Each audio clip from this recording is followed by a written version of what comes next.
कि मेरा नाम अभय कुमार झा है और मैं डीएसपी से झारखंड पुलिस एकेडमी से ही सेवानिवृत्त हुआ हूं और अभी भी झारखंड पुलिस एकेडमी में पढ़ाने का कार्य कर रहा हूं। अब हम लोग भारतीय नागरिक सुरक्षा अधिनियम में जो सुधार हुआ है बीएनएसएस में, सिर्फ उस पर ध्यान देंगे, न कि पूरे बीएनएसएस को पढ़ेंगे।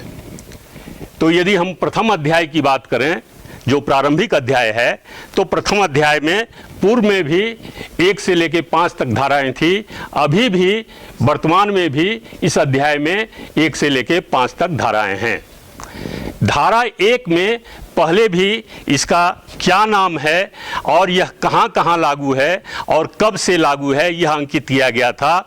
वर्तमान बीएनएसएस में भी धारा 1 में लिखा हुआ है कि इसका नाम भारतीय नागरिक सुरक्षा संहिता 2023 है तथा यह संपूर्ण भारतवर्ष में लागू है, परंतु नागालैंड एवं अन्य जनजातीय क्षेत्र जो पुराने असम के क्षेत्र हैं उसमें अध्याय 9, 11 और 12 लागू है तथा वहां का राज्य सरकार जब अन्य अध्याय को लागू करेगा तभी वह लागू होगा। यह पूर्व की भांति ही यथावत है।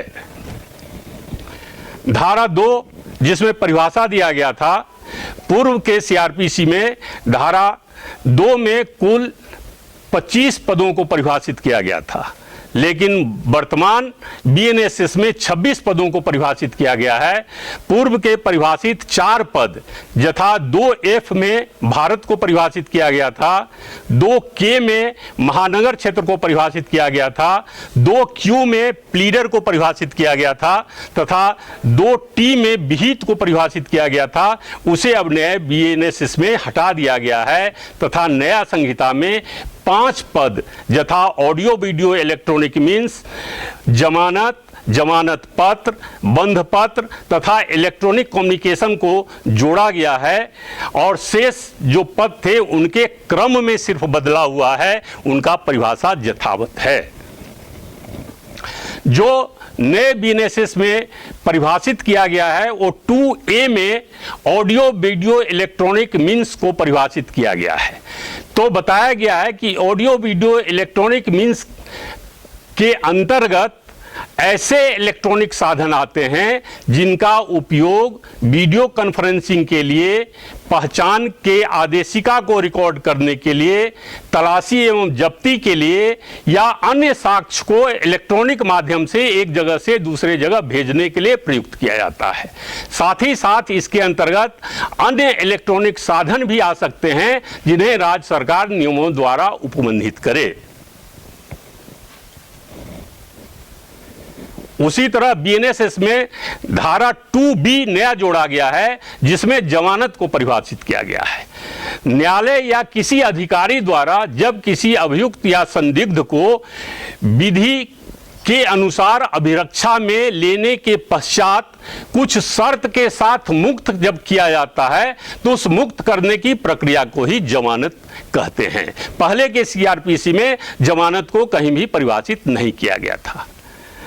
उसी तरह सेक्शन 2D में जमानत पत्र को परिभाषित किया गया है और बताया गया है कि जब किसी अभियुक्त या संदिग्ध को न्यायालय या किसी अन्य प्राधिकार द्वारा विधि की अभिरक्षा से जमानत पर छोड़ा जाता है तो उस छोड़ते समय उससे जो वचन पत्र अंडरटेकिंग लिया जाता है उसी को जमानत पत्र कहते हैं। उसी तरह सेक्शन 2E नया जोड़ा गया है जिसमें बंध पत्र के बारे में परिभाषित किया गया है और बताया गया है कि जब किसी अभियुक्त या संदिग्ध को न्यायालय या अन्य प्राधिकार के द्वारा विधि की अभिरक्षा से बिना किसी जमानतदार के उसी के व्यक्तिगत वचन पत्र पर छोड़ा जाता है तो जो वचन पत्र लिखाया जाता है उसको बंध पत्र कहते हैं। यानी जब व्यक्ति के द्वारा उसी के जमानत पर छोड़ा गया तो बंध पत्र कहलाएगा और जब किसी दूसरे के जमानत पर छोड़ा जाएगा तो जमानत पत्र कहलाएगा। उसी तरह सेक्शन 2I में इलेक्ट्रॉनिक कम्युनिकेशन को परिभाषित किया गया है।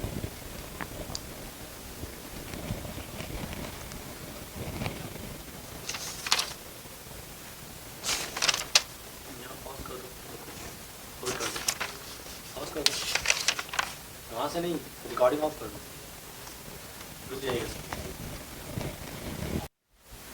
उसी तरह सेक्शन 2I में इलेक्ट्रॉनिक संसूचना को परिभाषित किया गया है, जिसमें बताया गया है कि कोई भी इलेक्ट्रॉनिक साधन यथा telephone, mobile phone, wireless, computer, audio video player, camera या केंद्र सरकार द्वारा अधिसूचित कोई अन्य इलेक्ट्रॉनिक साधन जिसके द्वारा कोई लिखित, मौखिक, चित्र या वीडियो को एक व्यक्ति को या एक व्यक्ति से किसी अन्य साधन को, किसी एक साधन से दूसरे साधन को या किसी साधन से किसी व्यक्ति को भेजा जाता है या प्राप्त किया जाता है, यानी जो कंटेंट है उस कंटेंट को ही इलेक्ट्रॉनिक संसूचना कहते हैं।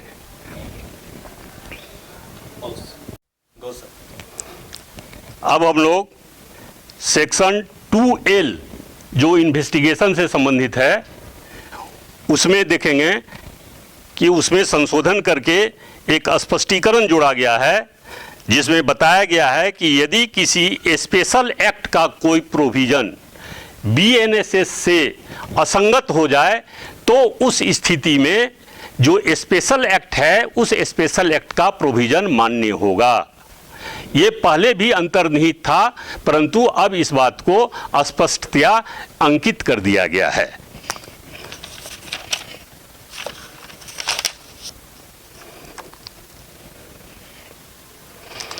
इसके पश्चात सेक्शन 2 का सब क्लॉज 2 में थोड़ा सा परिवर्तन किया गया है और बताया गया है कि यदि कोई पद भारतीय न्याय संहिता में परिभाषित है और BNSS में परिभाषित नहीं है तो जो BNS में परिभाषित है वही पद यहाँ माना जाएगा। इसमें संशोधन करके अब IT एक्ट 2000 भी जोड़ दिया गया है, यानी BNS में और IT एक्ट 2000 में यदि कोई पद परिभाषित नहीं है और BNSS में परिभाषित है तो वही परिभाषा BNSS में मान्य होगा। BNSS के अध्याय 2 जो पूर्व में CRPC में भी अध्याय 2 में ही था, दंड न्यायालय एवं उनके कार्यालय का गठन। पूर्व में इस अध्याय में कुल 21 धाराएं थी, परंतु वर्तमान BNSS में 15 धाराएं हैं, यानी 6 धाराएं जो हटा दी गई है। जैसे सेक्शन 8 महानगर क्षेत्र, सेक्शन 10 सहायक सेशन न्यायाधीश, धारा 16 महानगर मजिस्ट्रेट का न्यायालय, धारा 17 मुख्य महानगर मजिस्ट्रेट का न्यायालय, धारा 18 विशेष महानगर मजिस्ट्रेट का न्यायालय तथा धारा 19 महानगर मजिस्ट्रेट के अधीनस्थ को समाप्त कर दिया गया है, जिस कारण से इस अध्याय में अब मात्र 15 धाराएं ही शेष बची हैं। इसमें जो परिवर्तन किया गया है वो निम्न प्रकार का है। पुराना जो धारा 6 था अभी भी वो धारा 6 में ही है, दंड न्यायालय के वर्ग। पूर्व में 5 वर्ग के दंड न्यायालय थे, अब मात्र 4 तरह के दंड न्यायालय है, चूंकि असिस्टेंट सेशन जज का पद समाप्त कर दिया गया है। उसी तरह धारा 8 जो पुराना धारा 9 था उसमें सेशन न्यायालय से संबंधित कुछ परिवर्तन किया गया है। उसके उपखंड 7 तथा 8 में नया जोड़ा गया है। तो उपखंड 7 के अनुसार सेशन न्यायाधीश द्वारा अपर सेशन न्यायाधीश के बीच कार्य का बंटवारा किया जाएगा। जो पहले असिस्टेंट सेशन जज भी लिखा हुआ था तो उस असिस्टेंट सेशन जज को हटा दिया गया। उसी तरह उपखंड 8 जोड़ा गया है जिसमें बताया गया है कि सेशन न्यायाधीश यदि अनुपस्थित रहेंगे या कार्य करने में असमर्थ रहेंगे, उस स्थिति में यदि अति आवश्यक आवेदन का निपटाव करना होगा तो वे आदेश अपर सेशन न्यायाधीश को देंगे, और यदि अपर सेशन न्यायाधीश भी अनुपस्थित रहेंगे तो पहले असिस्टेंट सेशन जज को दिया जाता था और अब हायरार्की में CJM आ गए। यानी यदि अपर सेशन न्यायाधीश नहीं रहेंगे तो आवश्यक कार्य मुख्य न्यायिक दंडाधिकारी सीजीएम के द्वारा निपटाव किया जाएगा। इसी तरह धारा 20 जो पुराना धारा 25A था, जो अभियोजन निर्देशालय के संबंध में था, उसमें कई महत्वपूर्ण परिवर्तन किए गए हैं। इस धारा के अनुसार पूर्व में मात्र राज्य के मुख्यालय में ही अभियोजन निर्देशालय स्थापित करने का निर्देश था, जहां निर्देशक अभियोजन एवं उप निर्देशक अभियोजन की व्यवस्था थी और जो गृह विभाग के अधीन रहते थे। परंतु वर्तमान में यह लिखा गया है 20(1) में, सेक्शन 20(1) में कि राज्य सरकार राज्य में अभियोजन निर्देशालय की स्थापना तो करेगा ही, जिसमें एक अभियोजन निर्देशक तथा राज्य सरकार जितना चाहे उतना अभियोजन उप निदेशक रखेंगे। इसके साथ साथ प्रत्येक जिला में भी अभियोजन निर्देशालय का कार्यालय रहेगा। ये नया व्यवस्था है जिसमें राज्य सरकार जितना चाहे उतना अभियोजन उप निदेशक एवं अभियोजन सहायक निदेशक की नियुक्ति करेगा और उनके लिए योग्यता क्या होगा, इसमें भी थोड़ा सा परिवर्तन किया गया है और बताया गया है कि अभियोजन निदेशक एवं अभियोजन उप निदेशक वही होंगे जो कम से कम 15 वर्ष तक अधिवक्ता के रूप में व्यवसाय किए हों। पहले ये 10 वर्ष था, उसको बढ़ा के 15 वर्ष कर दिया गया है। साथ ही साथ ये बताया गया है कि इस पद पर सेशन न्यायाधीश जो वर्तमान में हैं या रहे हैं, उनको भी पदस्थापित किया जा सकता है। उसी तरह अभियोजन सहायक निदेशक के बारे में बताया गया है कि जो कम से कम 7 वर्ष तक अधिवक्ता के रूप में व्यवसाय किए हों या जुडिशियल मजिस्ट्रेट फर्स्ट क्लास हो या रहे हो, उनको भी इस पद पर पदस्थापित किया जा सकता है। अभियोजन निर्देशालय का प्रधान यानी अभियोजन निर्देशक वो राज्य के गृह विभाग के प्रशासनिक नियंत्रण में रहकर कार्य करेगा।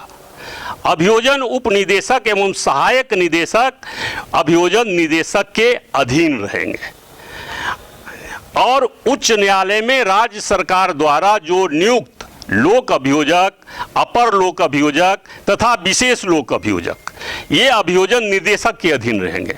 यानी हाई कोर्ट में जो राज्य सरकार के केस को देखने के लिए रहेंगे वो अभियोजन निर्देशक के अधीन रहेंगे और जिला के न्यायालय में जो एपीपी रहेंगे, एडिशनल पीपी रहेंगे, स्पेशल पीपी रहेंगे, वो अभियोजन उप निदेशक तथा सहायक निदेशक के अधीन रहेंगे।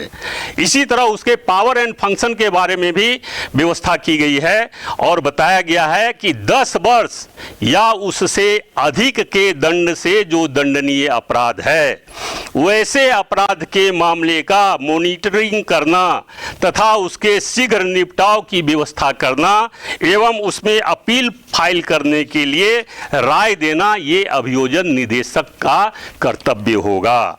उसी तरह अभियोजन उप निदेशक के बारे में बताया गया है कि 7 वर्ष से अधिक किंतु 10 वर्ष से कम के कारावास से दंडनीय अपराध के मामले में पुलिस रिपोर्ट की परीक्षा करना, यानी पुलिस के द्वारा जो फाइनल फॉर्म सबमिट किया जाएगा उसकी परीक्षा करना, समीक्षा करना तथा त्वरित निपटाव के लिए राय देना, ये अभियोजन उप निदेशक का कर्तव्य होगा।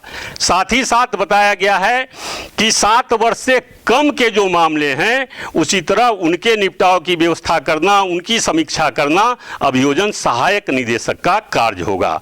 लेकिन अंत में यह बता दिया गया है कि इसके बावजूद भी ये पूर्ण जवाबदेही अभियोजन निदेशक की होगी। अभियोजन निदेशक निदेशक का ही ये पूर्ण व्यवस्था है कि चूंकि उसी के अंदर सभी रहते हैं, इसलिए उनको पूर्ण जवाबदेही दिया गया है। साथ ही साथ बताया गया है कि राज्य सरकार अधिसूचना द्वारा इनके कार्य और क्षेत्र के बारे में व्यवस्था करेगा, जैसा अधिसूचना में रहेगा उसी तरह से इनका कार्य क्षेत्र रहेगा। लेकिन ये व्यवस्था ऑप्शनल दिया गया है, जब राज्य सरकार इनका नियुक्ति करेगा तब ये लागू होगा, लेकिन ये राज्य के महाधिवक्ता पर लागू नहीं होगा। ये पूर्व में भी अंकित था, वर्तमान में भी यह बताया गया है। नए प्रावधान बने हैं बीएनएसएस में, उसके अध्याय 3 को लेकर प्रस्तुत हुआ हूँ और मैं बताऊंगा कि चैप्टर 3 में क्या क्या परिवर्तन हुआ है। इस अध्याय में पूर्व में 10 धाराएं थी, वर्तमान में 9 धाराएं हैं।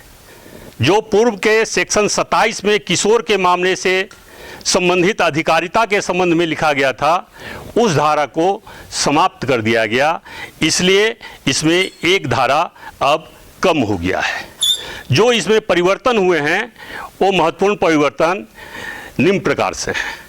सबसे पहला जो परिवर्तन हुआ है धारा 23 में, जो पुराना सीआरपीसी का धारा 29 था, जिसमें मजिस्ट्रेट को किस तरह से दंड दिया जाएगा, मजिस्ट्रेट के द्वारा जो दंड दिया जाता है उसके प्रकार का वर्णन था। तो उसमें एक नया प्रकार जोड़ा गया है, सामुदायिक सेवा, यानी अब मजिस्ट्रेट के द्वारा किसी भी व्यक्ति को दोषी पाए जाने पर सामुदायिक सेवा का भी दंड दिया जा सकता है। साथ ही साथ सामुदायिक सेवा को परिभाषित भी किया गया है तथा बताया गया है कि सामुदायिक सेवा ऐसा कार्य जो किसी दोष सिद्ध व्यक्ति को दंड के रूप में दिया जाए तथा उस कार्य से पूरे समुदाय को लाभ हो, परंतु उस कार्य के लिए वह किसी पारिश्रमिक का हकदार नहीं है। यदि याद होगा आपको तो कुछ वर्ष पूर्व पटना उच्च न्यायालय में एक व्यक्ति को दंड के रूप में महावीर मंदिर में पोछा लगाने का सजा दिया गया था। वास्तव में वही सामुदायिक सेवा का दंड है। इसको अब नए बीएनएसएस में समाहित कर दिया गया है। उसी तरह बीएनएसएस के धारा 25, जो पुराना सीआरपीसी का धारा 31 था, उसमें संशोधन किया गया है और बताया गया है कि एक ही विचारण में कई अपराध के लिए जो दोषी होगा, तो पूर्व में यह व्यवस्था थी कि वो सजा 14 साल से ज़्यादा नहीं हो सकता था, उसे बढ़ाकर अब यह 20 वर्ष कर दिया गया है। जैसा कि हम लोग जानते हैं कि हम लोग जब चार्जशीट किसी को देते हैं तो विभिन्न धाराओं को और विभिन्न धारा में चार्ज फ्रेमिंग करके अलग अलग सजा दिया जाता है। आपको याद होगा कि बाबा राम रहीम को जो सजा दिया गया तो उसमें न्यायालय लिख दिया कि ये दोनों सजा अलग अलग चलेगा। तो जब अलग अलग चलेगा यानी एक सजा का अवधि जब समाप्त होगा तब दूसरा सजा प्रारंभ होगा। तो इसी को पहले जो मजिस्ट्रेट सजा देता था उसका अवधि 14 साल तक मैक्सिमम रखा गया था कि पूरे सजा को जोड़ के 14 साल किया जा सकता था, उसको अब बढ़ा के 20 वर्ष कर दिया गया। अध्याय 4 के बारे में देखेंगे, जो पूर्व में भी सीआरपीसी में अध्याय 4 में ही अंकित था। यह अध्याय 4 वरिष्ठ पुलिस अधिकारी की शक्ति और मजिस्ट्रेट तथा पुलिस को सहायता करने से संबंधित था। इस अध्याय में पूर्व में भी 5 धाराएं थी, वर्तमान में भी 5 धाराएं ही हैं। मात्र एक धारा में थोड़ा सा परिवर्तन किया गया है। धारा 35 जो पुराने सीआरपीसी की धारा 40 में लिखा हुआ था, उसमें परिवर्तन करते हुए अब उद्घोषित अपराधी यानी प्रोक्लेम्ड ऑफेंडर को जो परिभाषित किया गया था उसके बारे में बताया गया है। तो इस परिभाषा को यदि गौर से पढ़ेंगे तो इसमें लिखा हुआ था कि उस क्षेत्र में जहां यह संहिता लागू नहीं होता है वहां के लिए उद्घोषित अपराधी को इसमें परिभाषित किया गया है और बताया गया है कि ऐसा व्यक्ति जो 10 वर्ष या उससे अधिक के दंड वाले अपराध के लिए किसी न्यायालय या प्राधिकार द्वारा उद्घोषित किया गया है उसको ही उद्घोषित अपराधी कहते हैं। पूर्व में इसमें धारा लिखा हुआ था आईपीसी का कि इस धारा के अपराधी को उसको हटाकर अब सिर्फ लिख दिया गया है 10 वर्ष या उससे अधिक वाले अपराध में। जो बीएनएसएस का सबसे महत्वपूर्ण अध्याय व्यक्तियों की गिरफ्तारी से संबंधित है, अध्याय 5, उसको लेकर प्रस्तुत हूं। अध्याय 5 सभी पुलिस कर्मियों के लिए अति आवश्यक है, इसलिए इसे ध्यान से सीखना और पढ़ना आवश्यक है। इस अध्याय में पूर्व में कुल 29 धाराएं थी।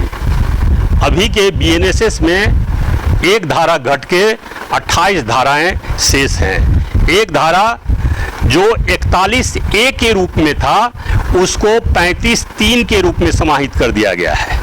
यानी पहले हम जब किसी व्यक्ति को गिरफ्तार नहीं करने का निर्णय लेते थे तो उसे 41A के तहत नोटिस देते थे, वो नोटिस अब 35(3) के तहत देना है।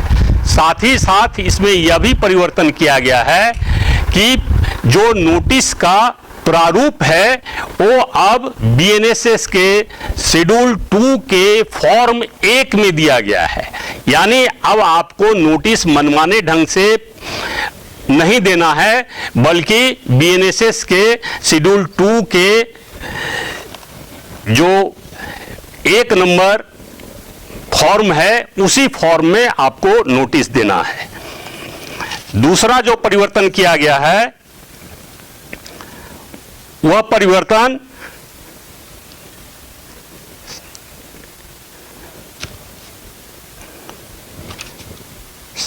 धारा 37 के रूप में है।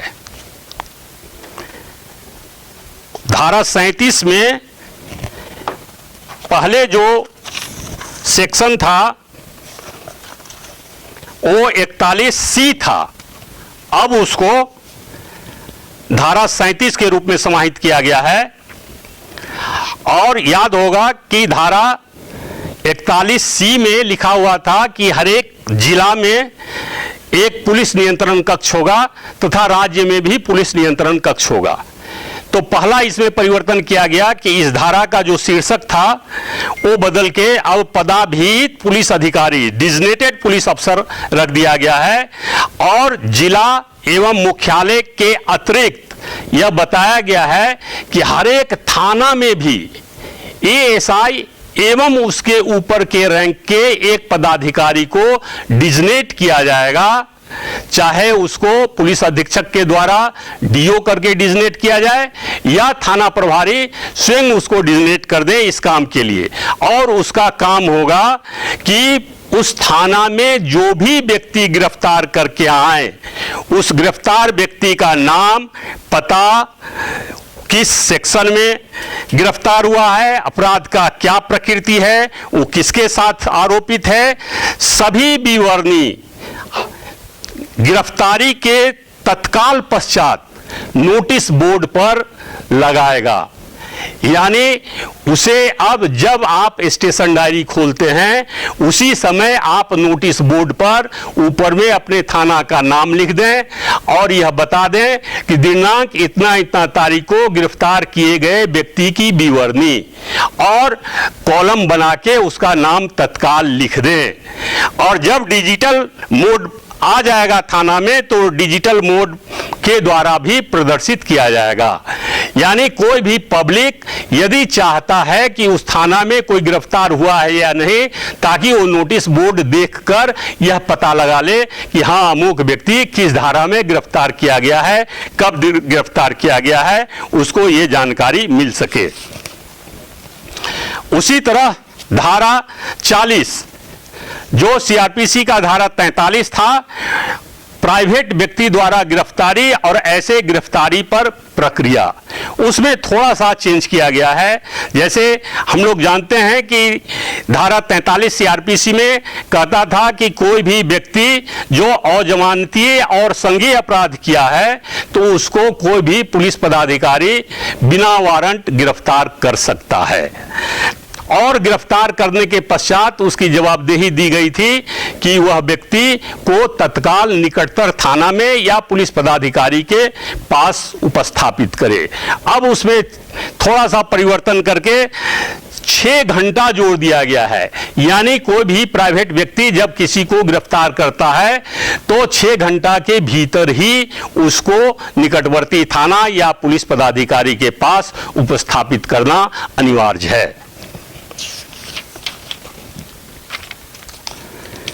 उसी तरह धारा 43 जो गिरफ्तारी कैसे की जाएगी उससे संबंधित है, उसमें क्लॉज 3 नया जोड़ा गया है। जो याद होगा आपको कि कुछ समय पूर्व से हम लोग किसी गिरफ्तार व्यक्ति को हथकड़ी लगाना बंद कर दिए थे, चूंकि प्रेम शंकर शुक्ला के केस में माननीय न्यायालय द्वारा आदेश पारित किया गया था कि इसका अनुपालन करना अनिवार्य है। अब पुनः सेक्शन 43 के क्लॉज 3 में यह जोड़ दिया गया है कि कोई भी पुलिस पदाधिकारी किसी व्यक्ति को गिरफ्तार जब करता है तो अपराध की गंभीरता और प्रकृति को ध्यान में रखते हुए उसको हथकड़ी लगा सकता है, गिरफ्तार किए स्थान से थाना तक लाने में और थाना से न्यायालय तक ले जाने में। लेकिन इसमें अपराध का उल्लेख है, उसी अपराध में आपको हथकड़ी लगाना है।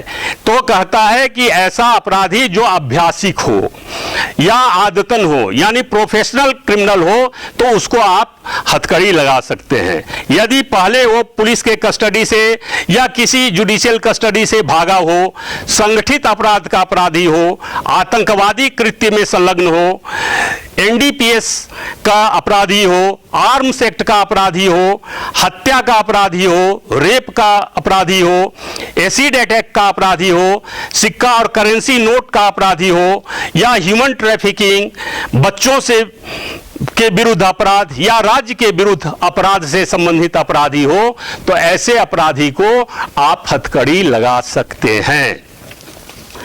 इसी अध्याय में धारा 35 में थोड़ा संशोधन किया गया है।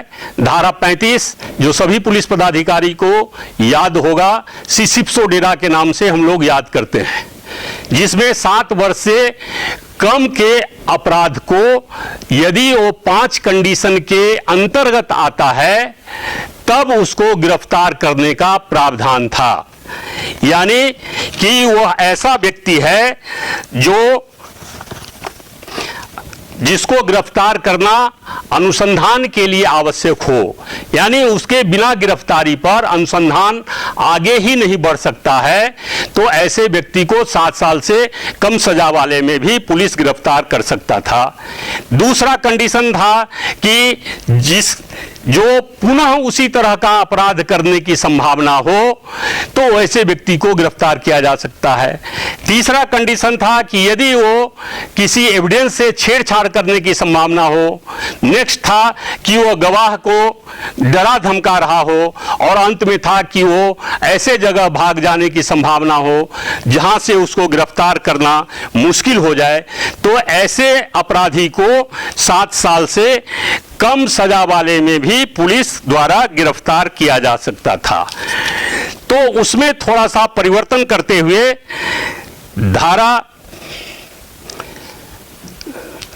35 में क्लॉज 7 नया जोड़ा गया है और बताया गया है कि यदि वो अपराध 3 वर्ष से कम के कारावास से संबंधित है और आपको ये 5 कंडीशन के भीतर आता है, यानी आप उसको गिरफ्तार कर सकते हैं। लेकिन यदि वह व्यक्ति गंभीर बीमारी से पीड़ित हो या 60 वर्ष से अधिक उम्र का हो, तब वैसे स्थिति में थाना प्रभारी अपने डीएसपी या उससे ऊपर के रैंक के पदाधिकारी से पूर्व अनुमति लेकर ही गिरफ्तार करेगा, अन्यथा उसको गिरफ्तार नहीं करेगा। इतना ही इस अध्याय में परिवर्तन किया गया है। Thank you.